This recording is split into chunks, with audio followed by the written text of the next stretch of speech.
The drive out took a few hours. As I pulled off the main highway and onto the branching road, I was struck with the sense that I was going to be very alone out here. I'm an avid hiker, but since many of the hiking trails I'd normally frequent had become almost crowded as of late, for this trip I'd settled on a trail I'd vaguely heard of, but knew next to nothing about. It'd lead up towards some seriously wild territory, with nothing around for hundreds of miles, and the land was technically part of one of the nearby national parks, but was only barely mentioned on the park's website. I suspected this was because it was much further out than the regularly visited trails, only accessible from a branching road that pretty much led to nowhere. My plan was to head into the wilderness and camp out overnight under the stars. I live in a desert state. No, I won't tell you which one. And I figured there'd be some stunning views of the constellations in the cloudless sky at night, especially since it was forecast to be a moonless night. And I'd already walked the popular day trails in the area, so I was looking into something a bit farther afield. The plan was to camp out under the stars and head back in the morning. The deserted road suggested I was right in thinking that nobody came this far out. Should be a good chance to relax and get away from it all. Eventually, I reached my destination and pulled off the asphalt of the road and into the gravel of the parking area, tires crunching as I slowed to a stop, off to one side. The parking lot would have been too generous of a title. It was really just an unsealed area next to the highway with a signpost announcing the entrance to a national park territory.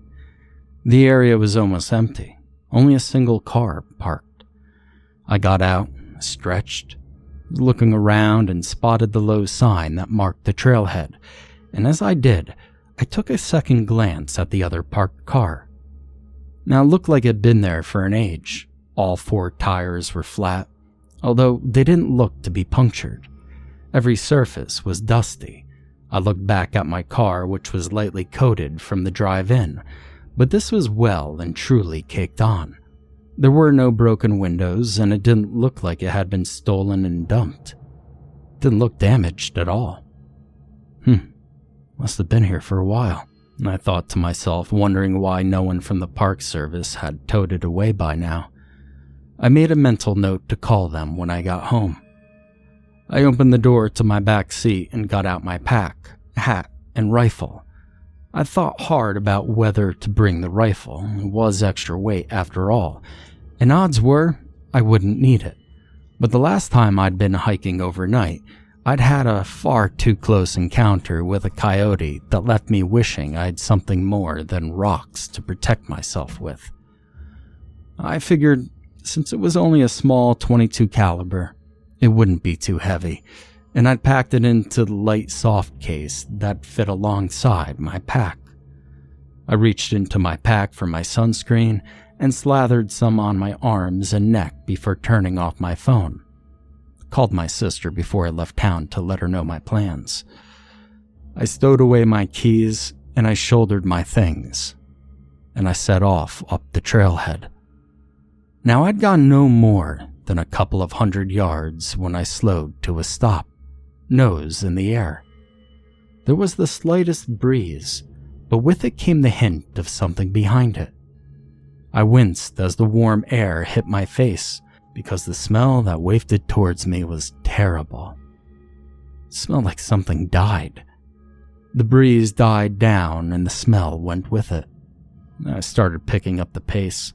I couldn't see any buzzards around, but if there was something dead nearby, I didn't want to be anywhere near it if the wind kicked up again.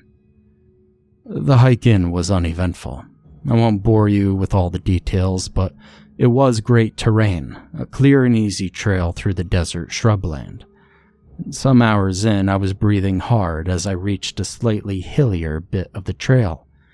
I came to the top of the rise and saw that the terrain flattened out ahead into a wide plateau.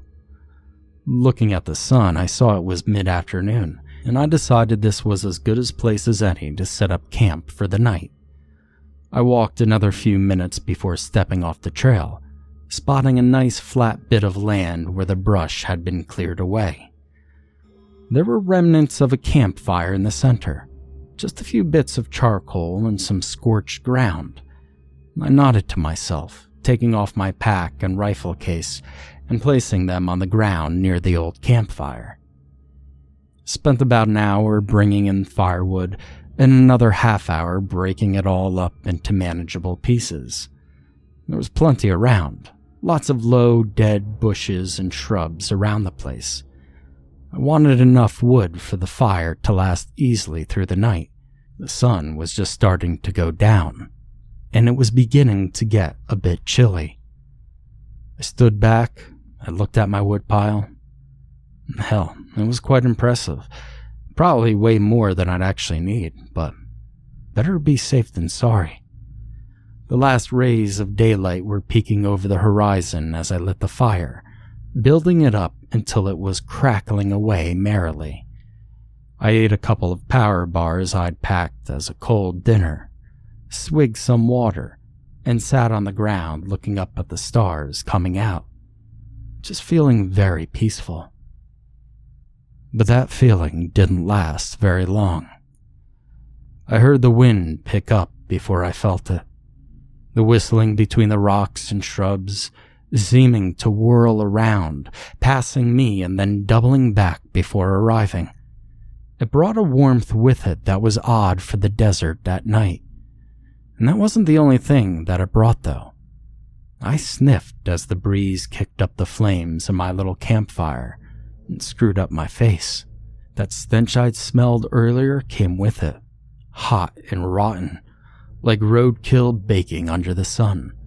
I gagged and tried to hold my dinner down. The campfire flared up as the wind hit it, throwing sparks into the air. I watched as they floated into the sky, bright orange spots against the black, almost blending in with the stars. As they burned themselves out, the wind died down. The flames it had kicked up lessened as well. The stench had died back down as well. It was still there in the background, but not being blown in my face anymore. And once the light from the flare-up had dimmed, everything seemed a lot darker. I looked around and shivered involuntarily, realizing just how dark it suddenly was, and I looked up at the sky and wished I hadn't chosen a moonless night for my hike.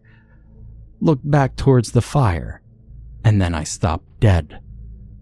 Something was wrong. I blinked hard and looked up at the sky again. The stars were gone. One second they'd been there, and the next they just weren't anymore, as if the wind had blown them out like they were candles. There was nothing overhead, just a sudden blackness all around, seeming to press in against a dome of light that my little campfire was throwing out. "What the hell?" I exclaimed, looking about me. The air hadn't changed temperature. It was still cool, but not cold, but an icy sense of unease was settling over me. I shivered again and tossed a couple of branches on the fire, then drew my jacket closed and zipped it up, where before I'd been able to faintly see the outline of the scattered shrubs and boulders by the faint starlight. Now I couldn't see a thing. There was no horizon anymore, and the suddenly black sky blended in completely with where I knew the mountains in the distance were, and I couldn't see anything in the darkness that was pressing in around me. I grabbed my pack and pulled out my phone, turning it on and quickly navigating to the flashlight app. The phone's flash lit up and cast a harsh light on the ground, and then flickered and died, the phone turning itself off again. I pressed the power button, but the screen stayed stubbornly black. Well, shit, I thought to myself, reaching back into my pack for my keys. I found the pen light on my keyring and turned that on, which also immediately flickered and turned off. I whacked it a couple of times to no avail, before giving up in disgust and stowing my keys and phone back into my pack. I looked around me, shivering with unease again. It was very dark. I couldn't see more than 20 feet on either side of the fire. It was almost as if the light was being forced back in on itself. I couldn't hear anything other than the crackle of the campfire. The whistling of the wind had stopped, and that god-awful smell was still in the background though, like there was something dead nearby. And what the hell was that?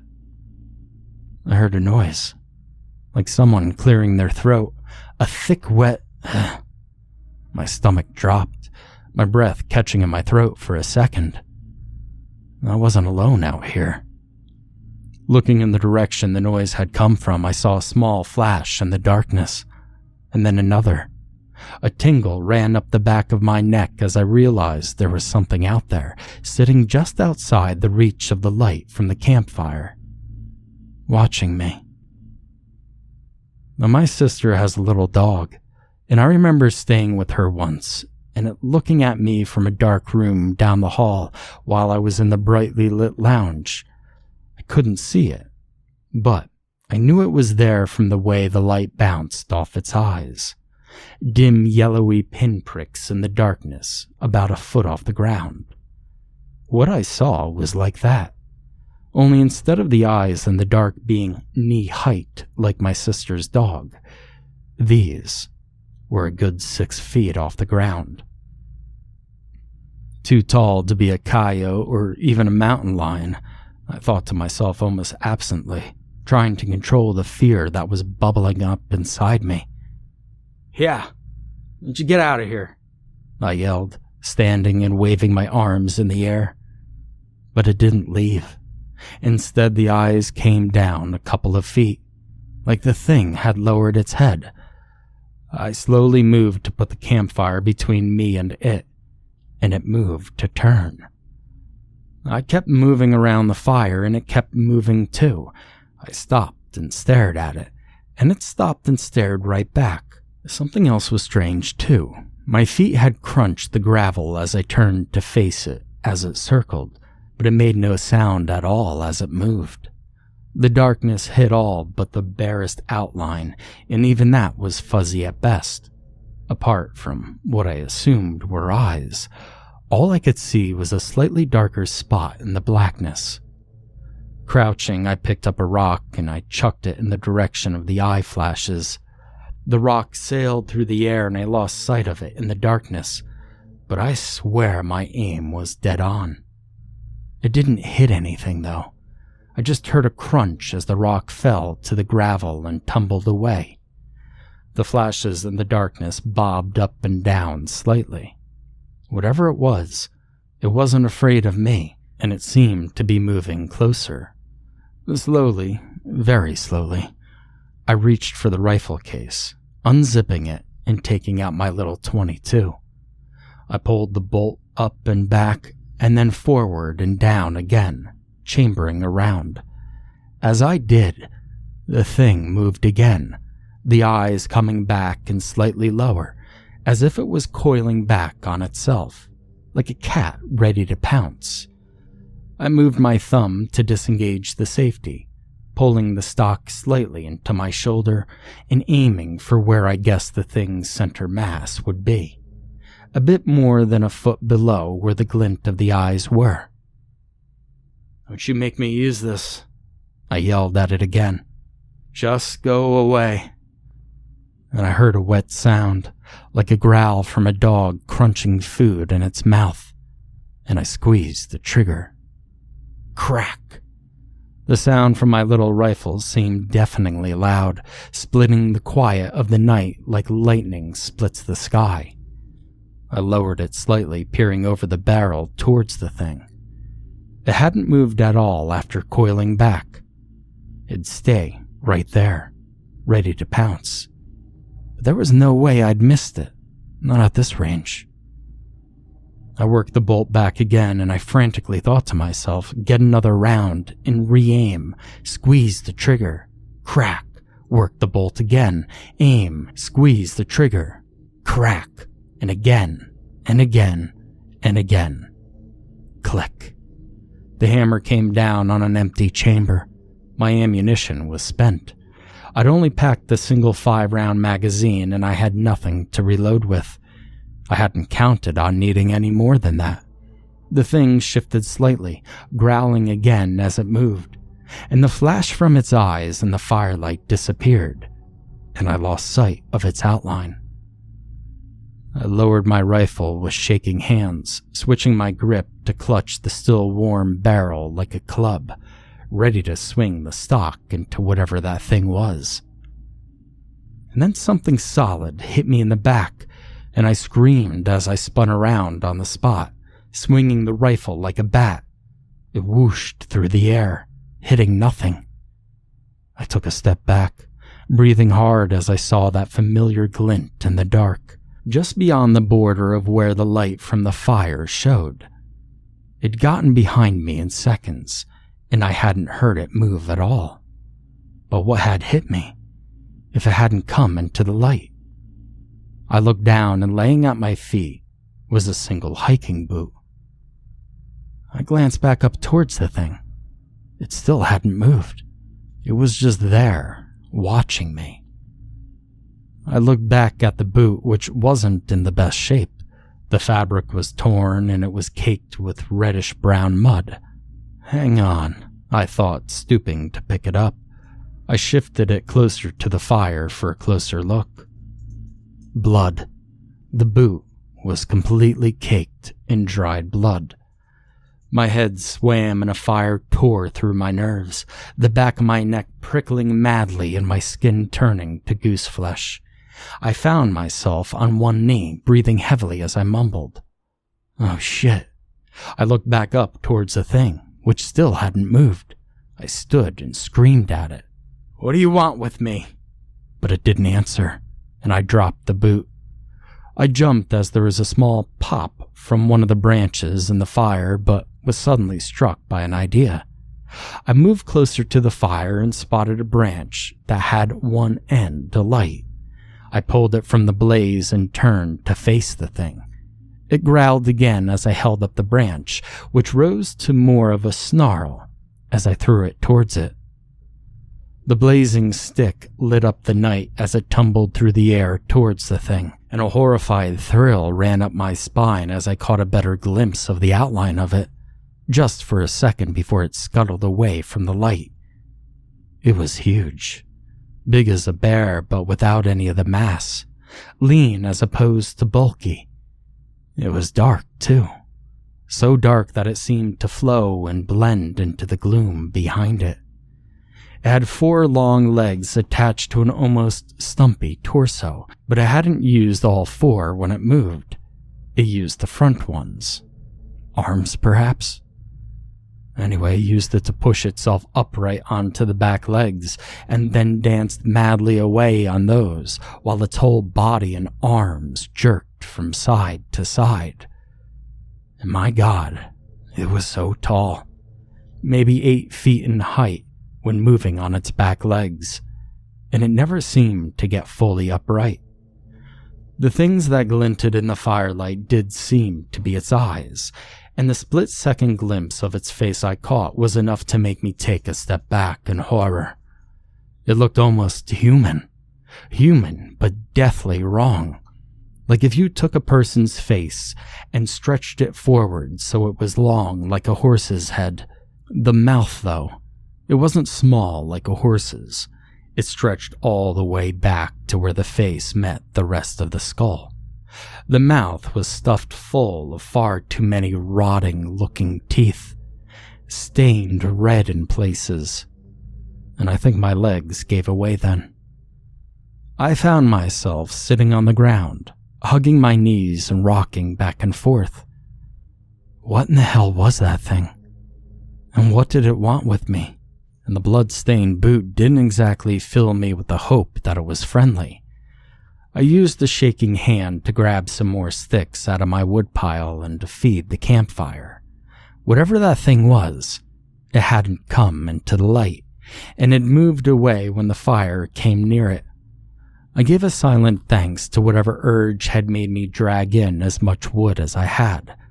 The eyes had stopped moving again, and it seemed that the thing was content for the time being, just to sit in the dark and to stare at me. And I stared right back, trying to think of what the hell I was going to do. And we stayed like that for a while, looking at each other. Now somewhere not too far ahead, a coyote howled. The eyes turned and bobbed up and down slightly in the direction of the howl. Was it sniffing the air, I wondered? It turned back to face me, and it grunted. Whatever the noise was, it sounded dissatisfied somehow. The thing turned away again, and I saw the barest smudge of an outline moving off into the dark towards the howls. And within seconds, it was gone from sight. As it faded from view, so did its stench. I sat there, frozen for a moment, and then I burst upwards, boots scrambling for grip on the loose gravel as I came to my feet. I frantically grabbed at my pack and I swung it onto one shoulder, stooped to pick up my rifle, and swung that by its strap onto the other shoulder, and then hesitated, torn by indecision. Do I risk it? I clenched my jaw and tried to swallow down the rising sense of fear. I picked up one foot and took a single step away from the fire, wincing as the gravel crunched underfoot, which seemed deafeningly loud in the silence that was broken only otherwise by the fire.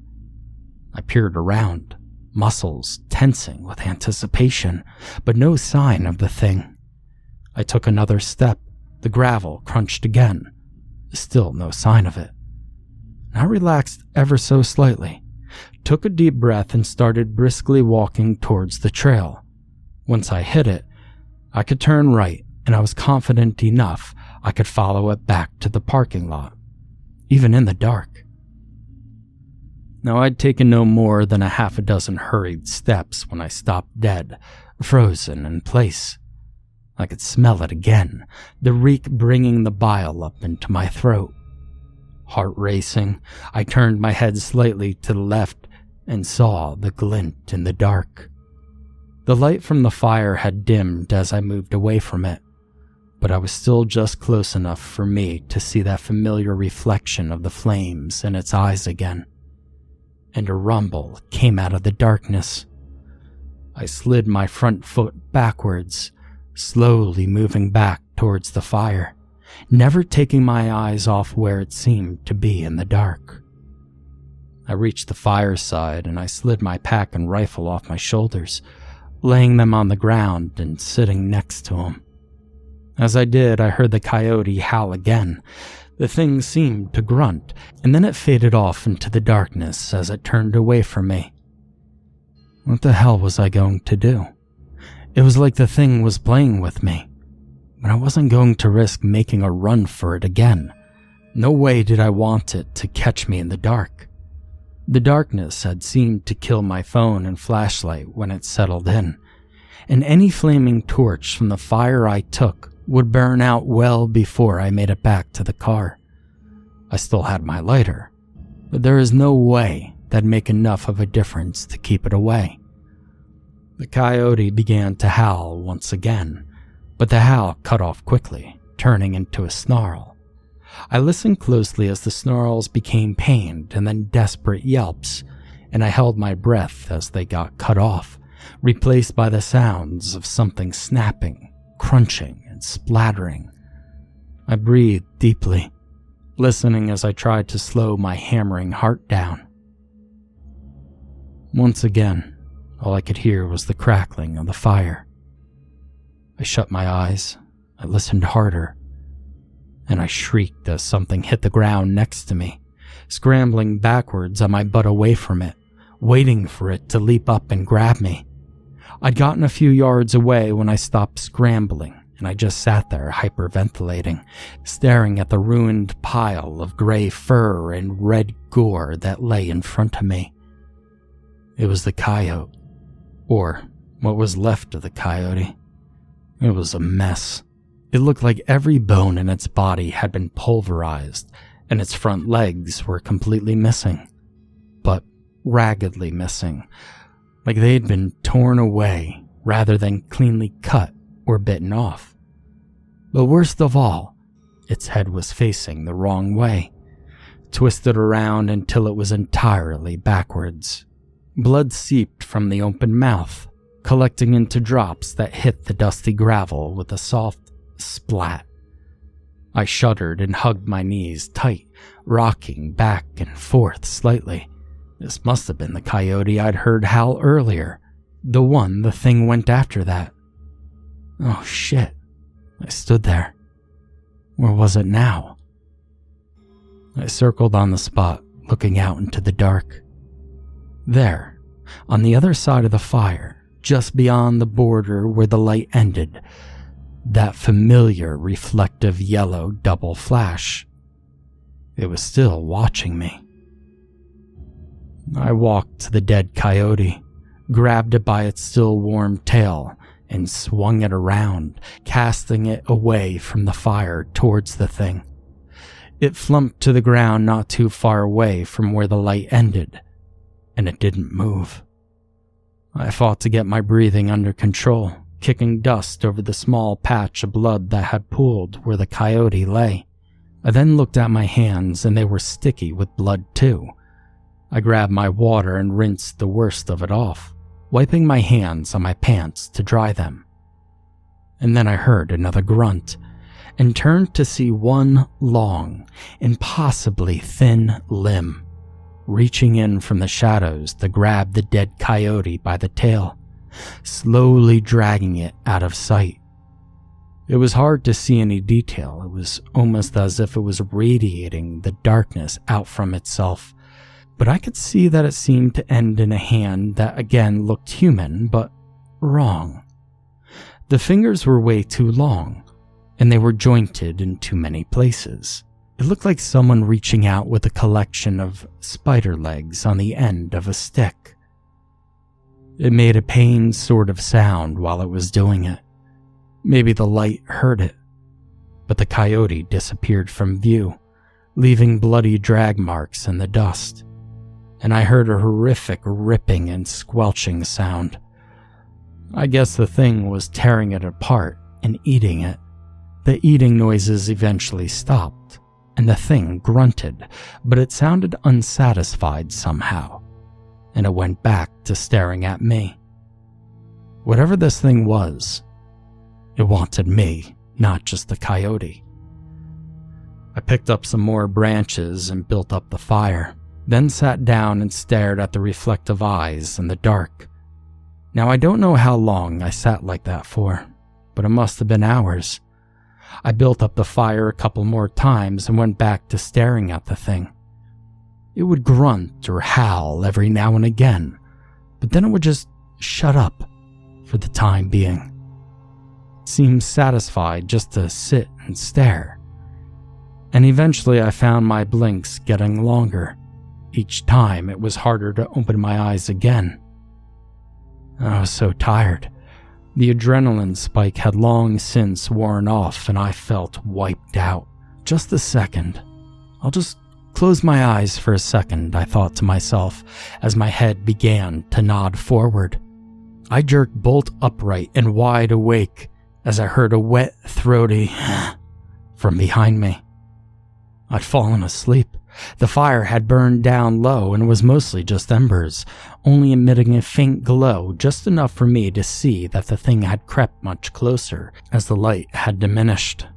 I must have dozed off for an hour or more. Leaping to my feet, I grabbed some branches from the pile and hurled them into the remnants of the fire, and then fell to my hands and knees so I could frantically blow into the embers, desperately trying to stir them back to life. The light flared up as they caught a light, and I saw it sitting there, way too close, squatted on its haunches like a dog sitting. Long black legs were folded up to what I assumed were its knees, that were also up to the shape of its head, and arms extended down to the ground in front of it, holding its torso upright. The light glinted from its eyes as it shifted its head to stare at me again, and it hissed as it pushed itself backwards, retreating from the light. As I lost sight of it in the darkness, I heard that wet sound again, like a long tongue smacking against lips. I shuddered, I'd gotten a better look at its eyes in the light this time, and they were filled with hunger. But there was an intelligence there. Human eyes, not entirely those of an animal. And it went back to looking at me, only this time it wasn't silent. It kept growling and grunting, and the noises it was making grew in volume and frequency. It almost sounded desperate.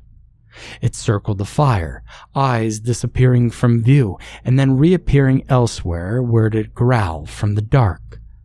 But it never came into the firelight. I didn't say anything. I just fed the fire and I hoped that my stock of firewood would hold out a little longer. I'd brought a lot in, but it was diminishing by this point. And then finally, the thing made a noise I hadn't heard yet. A hiss higher in pitch than anything else it made. And it looked up to the sky before staring at me once more.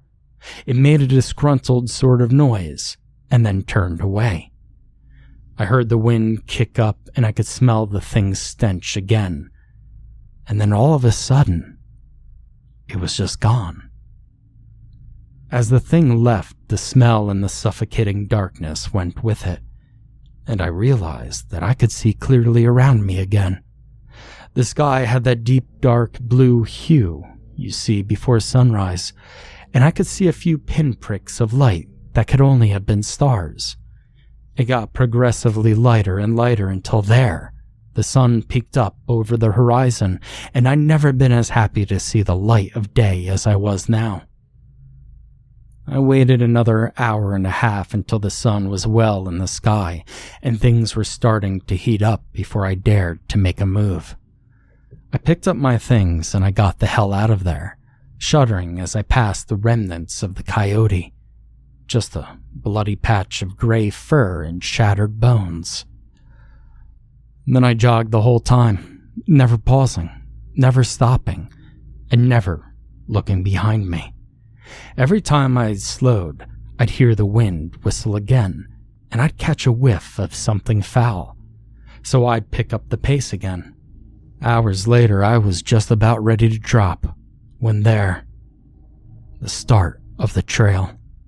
I could see down to the car park, and without stopping my jog, I reached back and pulled my backpack off, holding it in one hand and awkwardly cradling the gun case in my other arm as I scrambled in my pack for the car keys.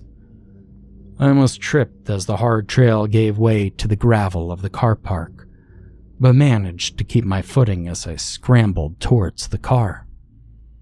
Now I fumbled with those keys for what seemed like an age, before throwing open the door, tossing my things across, and slinging myself into the driver's seat, both hands gripping the wheel with a white-knuckle grip. I looked at myself in the rearview mirror and was taken aback at the haggard, wild-eyed figure that stared back at me. There were rivers of clear skin in the dust caking my face. I realized I'd been sobbing with relief since I'd been able to see the end of the trail. I looked back out at where the trail started and saw the dust from the path swirl as the wind picked up once more. I hurriedly rammed the keys into the ignition. I gunned the engine, throwing the car into gear, pulling around quickly and peeling out onto the road. As I sped back towards the city, it wasn't until I hit the main highway before my heart stopped pounding and my breathing slowed to normal levels. A few hours later, it was a lot less time than it took to drive out there. I wasn't doing the speed limit. I was home, with my doors locked and the sunlight streaming in through the windows. My phone turned on after I'd plugged it in. So, I messaged my sisters so she wouldn't call search and rescue. And a day or so later, I called the Park Service and told them I'd been stalked by some mountain lions on the trail, and they removed the area from the information section of their website. Nobody really went there anyway, they said. I didn't mention the abandoned car or the bloody boot, and I didn't tell anyone what had really happened. And after all, Who would have believed me if I did? There was no point in sending anyone else into danger. Later, I started reading up on some local folklore, but I stopped pretty quickly. You see, I came across something that made me start to shake at the description of it. I'm pretty sure I now know what the thing was, but I decided I wouldn't look any more into it, and I'd just try to put it out of my head. It hasn't really worked. My breath catches in my throat every time I go into a dark room, while I fumble around for a light switch. I also don't hike much anymore either. If I do go hiking, then it's strictly along well-used trails, and I never, ever do an overnighter. I had work transfer me to a branch a long, long way from the desert. I couldn't deal with feeling a hot wind anymore, and I'm somewhere where it snows now. My encounter left me with a lot of unanswered questions, but one question ranks above all the rest, and it's something I'm not really sure I want to know the answer to. But if that thing I read about is real, then what else is real and hiding out there in the dark?